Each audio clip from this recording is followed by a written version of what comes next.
Good morning, good afternoon. My name is Adrian, And I'm Chelsea.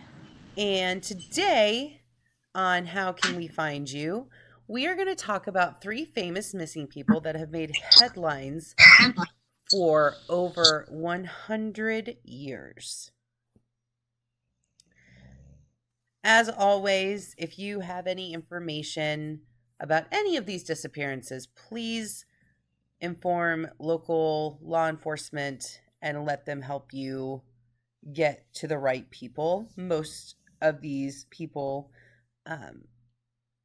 most of these people have been given to the FBI to look at. Like I said, they're famous missing people who've been missing for a really, really long time.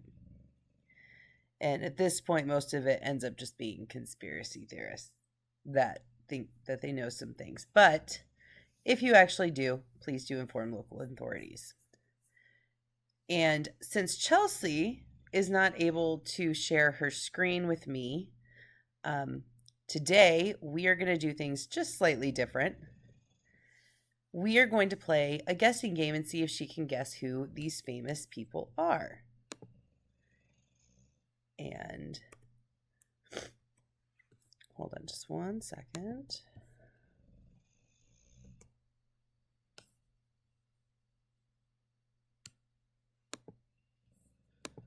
Trying to get it to go to my next screen, and it's not wanting to do that, but that is okay. There we go. I figured it out. All right. Our first person, they were the first child born in the New World in Roanoke Island. Many of us have heard about Roanoke. There was 131 people who lived on the island. The governor was this person's grandfather. He left to go back to England to bring more materials and set up for more financial stability. And that was in 1587. 3 years later, in 1590, he returned to Roanoke, and everybody was gone, completely disappeared. Not a trace that anybody had been living there for a long time. And also at this time, as you can see, 1590 continued. All that they found left behind was a carving in a tree with the word Croatoan. Croatoan. Chelsea, do we know who this person is?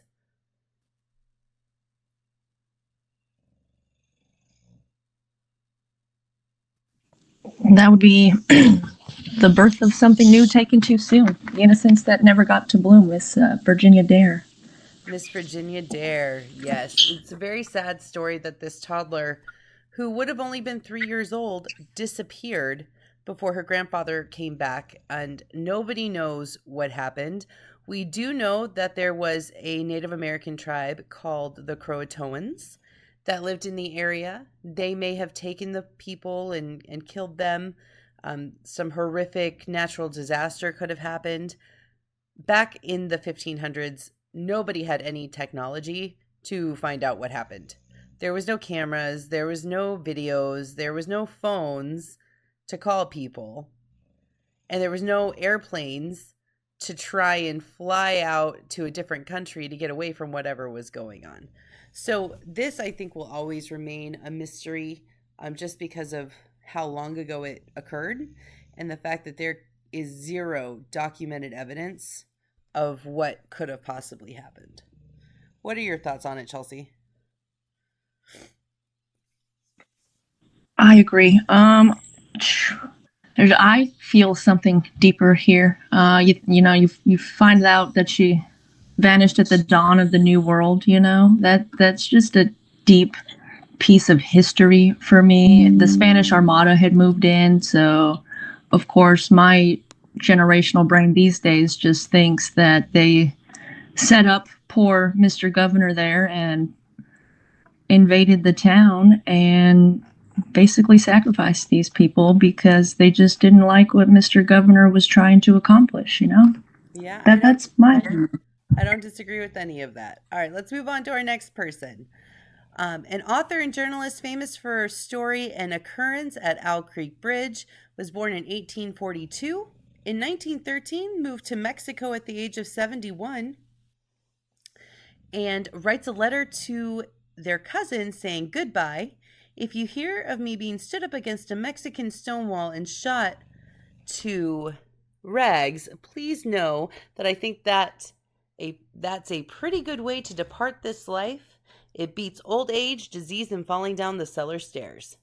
To be a gringo in Mexico. Ah, that is euthanasia," and was never heard from again.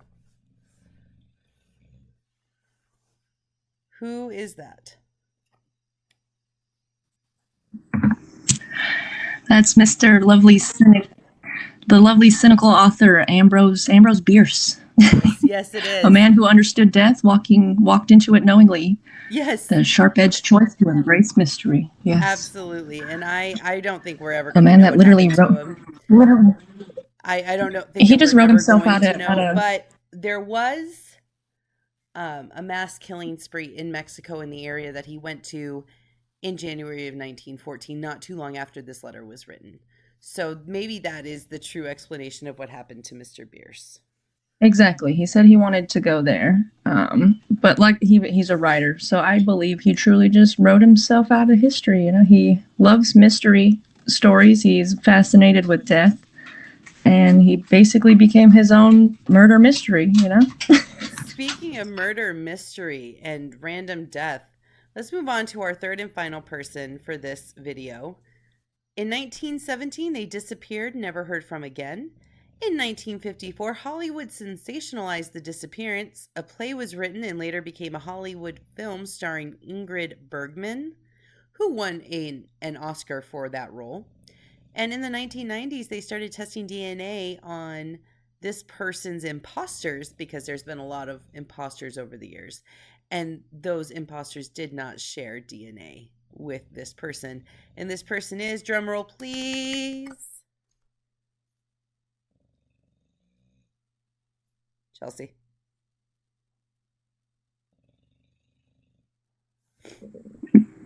That's got to be a princess of a dying world. It's Anastasia. Anastasia. Are you there? Did you get me? Anastasia. There we go. Yeah, Anastasia. She disappeared. It was very sad. The story, like, all of her family was killed and they found the bodies of all of her family members except for her. And nobody knows what happened to her. The story goes is that she must have gotten amnesia, woke up and became a different person under a different identity and has no knowledge of what happened. That I believe is what the premise of the movie is. But the reality is that they never found a body and she was never heard from again. So that's a mystery that we're going to be thinking about for a long time. All right, Chelsea, that concludes this video for today. I think those are 3 very mysterious missing people. On our next video, we're going to go over a few more missing people from this list.